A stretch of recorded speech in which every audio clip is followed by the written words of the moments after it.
Hello, everyone. In this video, I'm going to talk about the changes that are announced by the Ministry of Education in New Zealand recently about removing the NCEA system gradually and replacing it with two new qualifications, the names of qualifications.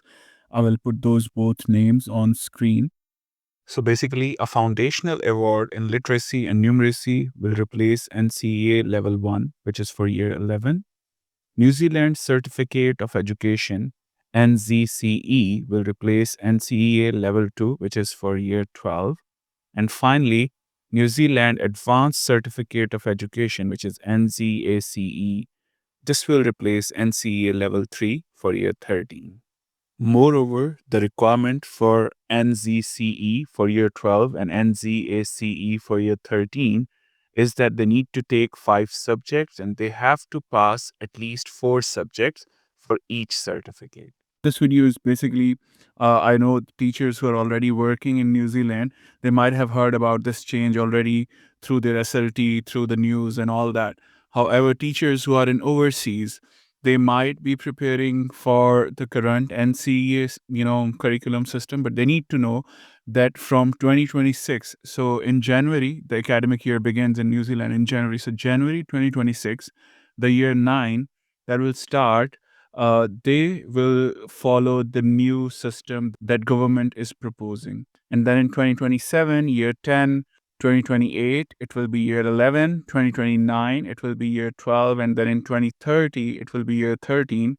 So basically, they are implementing it, one by one. So let's say right now, the current year 9, the year 9 at the moment, and year 10, 11, 12, and 13, they will be following the existing NCA system, and the current year 9, when this will, graduate through year 13 NCA level 3, so that would be, the last cohort. And then after that, the new system will entirely replace. So new system will start taking over the older NCA system from 2026, which is the next year. So one of the main changes are like currently, if you know that there are 4 grades generally for any assessment outcome. So each subject has some assessment standards, and each assessment standard has one of these 4 outcomes, which is not achieved, merit, and excellence.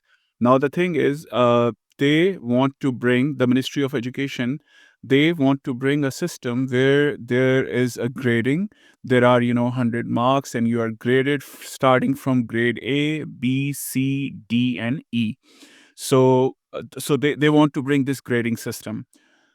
So this is one main change that is happening, and the second one, which I'm talking from for my subject. So I teach digital technology. So I'm sharing my thoughts or things because of course I have heard about this and things are going in my mind as well.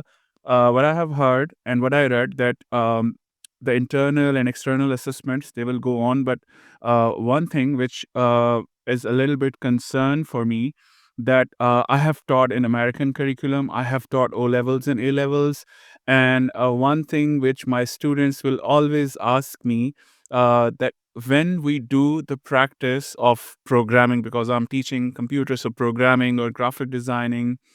So when we do that practice on computer, why do we have to write that code in the end on paper, using the pen on paper? Because uh, uh, that does not justify, because they are practicing on computer. So practicing one thing on computer and then writing it on paper and pen is totally different. So that was happening in when I was teaching O levels, and that happens when I was teaching American curriculum. And they will ask me, and most of the time I'm like, see, this is the system and we need to follow it.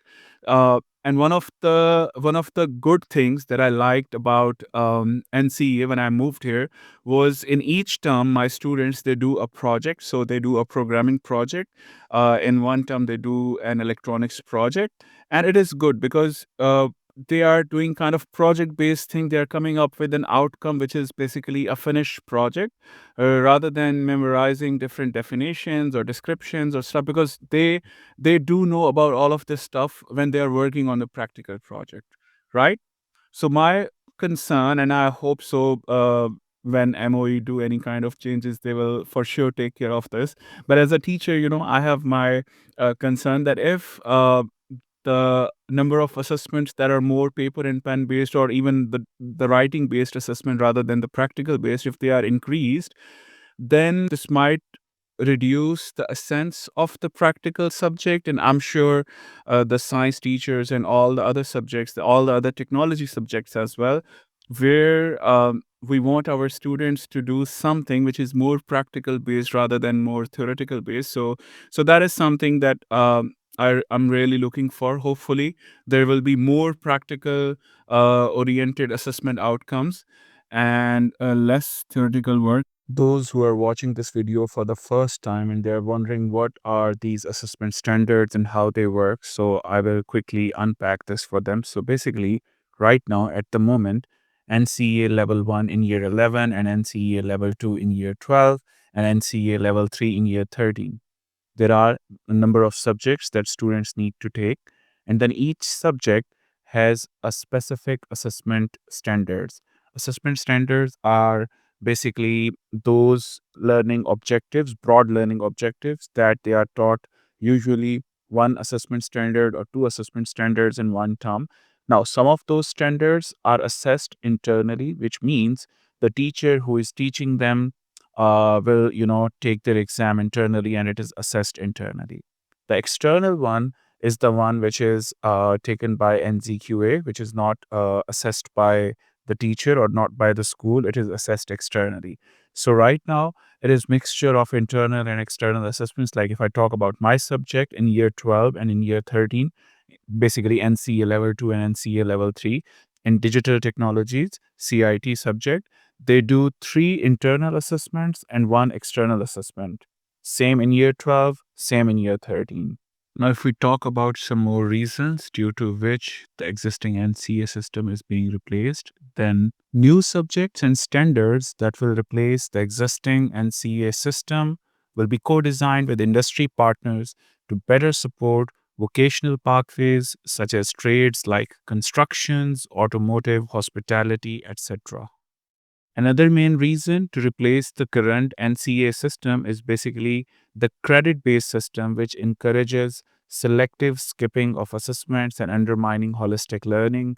A more structured qualification approach is expected to reduce gaming the system and better serve equity, pathways, and well being. Universities in New Zealand has expressed broad support for the direction of these reforms. So this is some update that I wanted to share with you about the upcoming changes of NCEA. What I will do, I'll give the link of this news and some relevant sources in the description of this video. So feel free to check that. If you are in overseas and you're planning to come here and you're planning to teach secondary school teachers, so keep that in mind that year 9 will be following the new system from next year, January 2026, while year 10, year 11, 12, and 13 will be following the existing system. And each year, the new system will phase out the previous system. All right, I hope you find this video helpful. If the video was helpful, like this video, share it with family and friend, and subscribe to my channel. And stay tuned for more useful content on teaching and learning. Thank you.